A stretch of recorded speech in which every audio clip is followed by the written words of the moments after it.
guys decide something, I want to do everything in my power to make that happen. Just like you guys wanted me to fight Tank in that time, even though I had to do a lot of things to make it happen, I went, and because I want to be a man of my word to you guys, so you guys could trust me. Every time that I say something, I'm going to try to do it. Same thing here. You guys wanted this, and now I'm making it happen. I've been messaging Devin. Devin has at times messaged me back. I messaged Eddie. I messaged everybody you could think of that can make this fight happen. So, it's looking like it. The only thing that could stop it is him. That's it, because I'm ready to fight. If he doesn't want that, then that's the only time it won't happen. And guess what? It will be exposed. Because Devin, you want this fight. I want this fight. Tank doesn't want to fight you. I do. Point blank period. I do.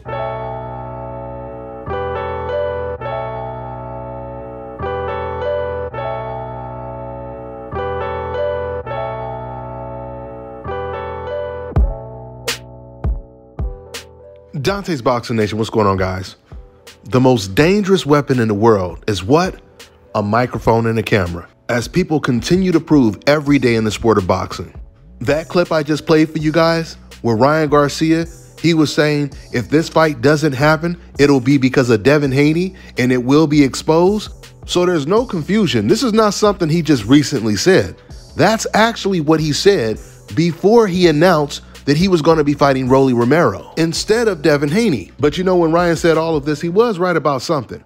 It was going to get exposed. And it definitely got exposed when he revealed that he did not want to fight Devin Haney and he wanted to fight Rolando Romero instead. So around the time that Ryan Garcia started telling people that he was going to be fighting against Rolando Romero instead of Devin Haney, he tries to claim that his decision to fight Rolando Romero instead of Devin Haney was largely influenced by Floyd Mayweather.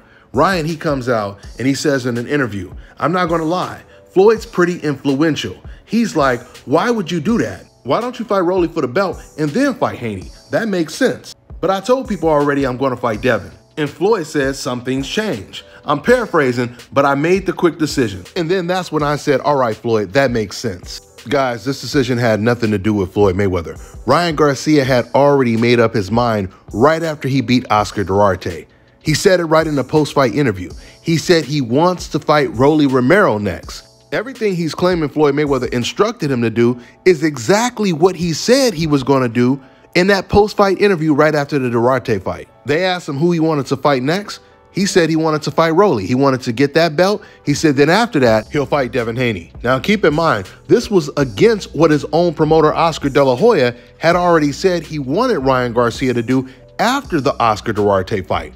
Oscar had already said the week of the Ryan Garcia fight that he wants to make the Devin Haney fight. He says right after this fight, if Ryan wins, we're trying to make the Devin Haney fight next. And then Ryan comes out and he says the complete opposite. He wants to fight Romero. And this was way before he talked to Floyd Mayweather. So Ryan says that Floyd Mayweather told him all of this stuff.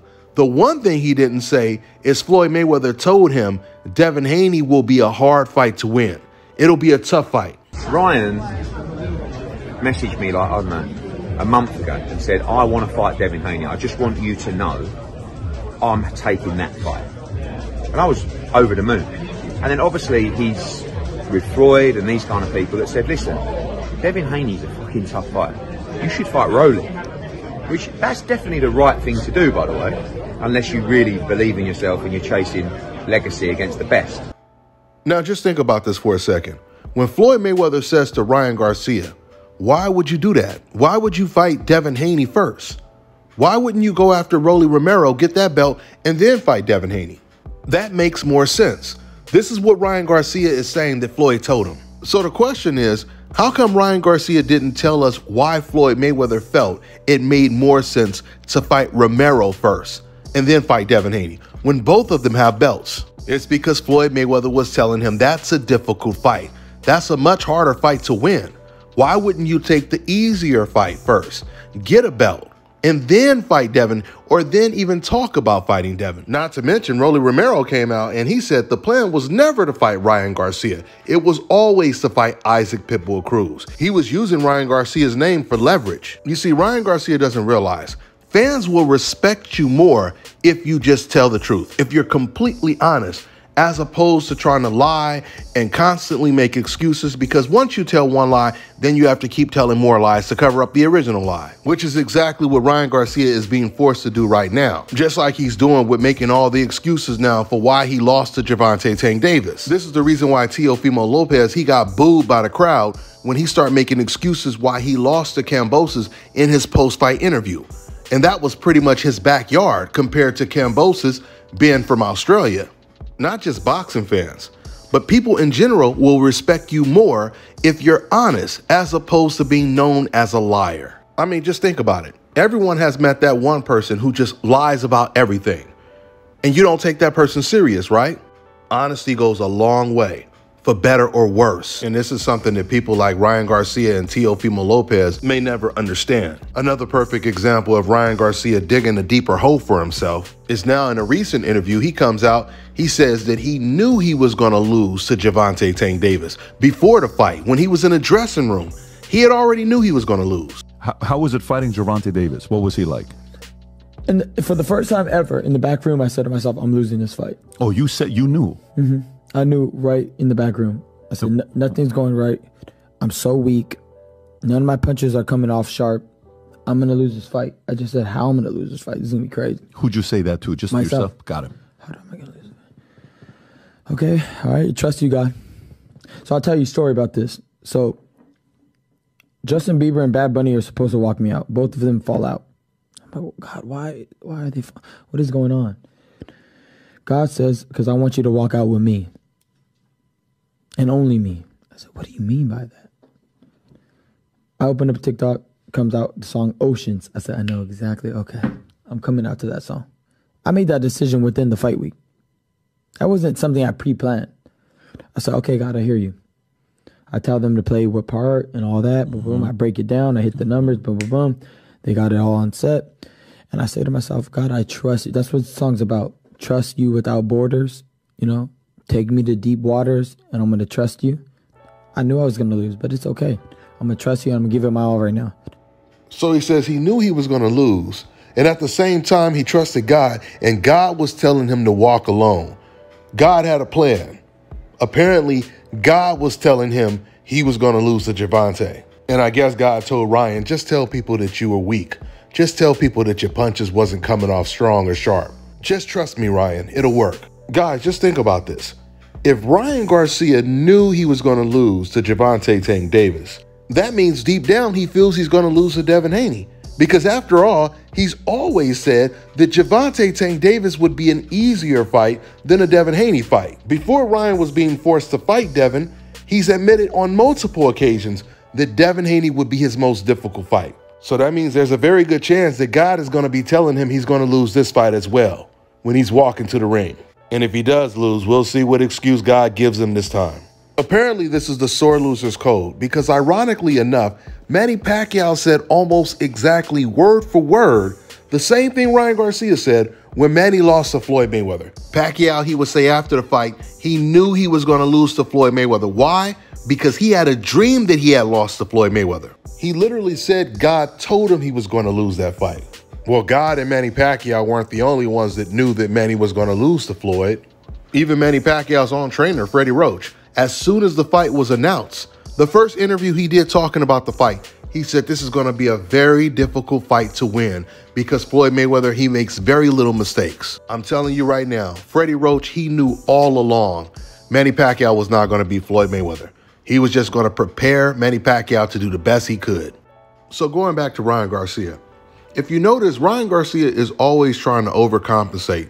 He's always trying to plead and convince fans that this time he's not lying. This time he's telling the truth. Believe me, guys. I'm not crying wolf this time. This time I really mean it when I say I'm going to fight Gervonta or I'm going to fight Devin Haney. I really mean it, guys. If you care so much about how you're received by the fans, why do you keep making yourself look even worse? Ryan Garcia is always talking as if he's very religious.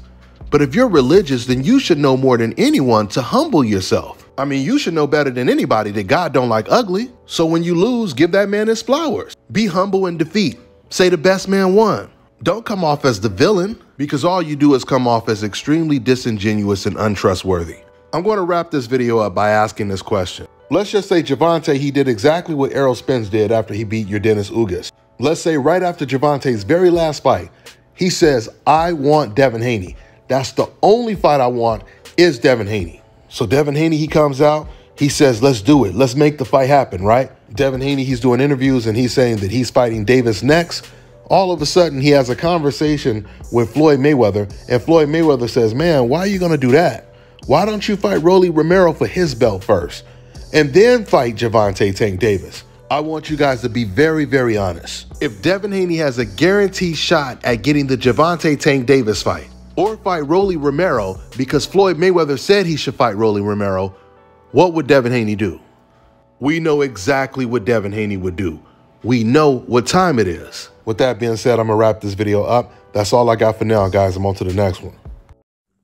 Fellas, I've got some great news for you. If you've lost your hair or have a receding hairline, the time has come when you can finally get your hairline back through a process called scalp micropigmentation. So here's how it works. It's a hair tattoo that replicates the look of your hair follicles when you have fully shaved it down. So to get this hookup, make sure you follow and contact my man Scalp Carolinas on Instagram. All right, now check this out, guys. If you're looking to repair eczema scars, burns and bruises, dark spots and blemishes, fever blisters, diabetic ulcers, this right here is the perfect product for you guys. It's called LO Deki Face and Body Oil. Athletes and top-ranking boxers, they're also using it after training to reduce swelling, inflammation, and to ease the pain. So get yours today. Go to lodeki.com, like them on Facebook, and follow them on Instagram. Let me tell you guys about Issa Israel Law Firm. It is a full-service legal practice based in Denver, Colorado, an emerging hub for combat sports and high-altitude training. If you're a fighter inside or outside of the ring and you need a law firm you can trust to fight for you, visit thefighterfirm.com or email help@iilawfirm.com. Legal representation is usually limited to plaintiffs or defendants in Colorado, but iFirm can help anyone in the world with trademarking their business name, logos, and U.S. immigration issues. This brother has been my attorney for a while and helped guide me through all kinds of business and civil issues, so make sure you guys go to thefighterfirm.com.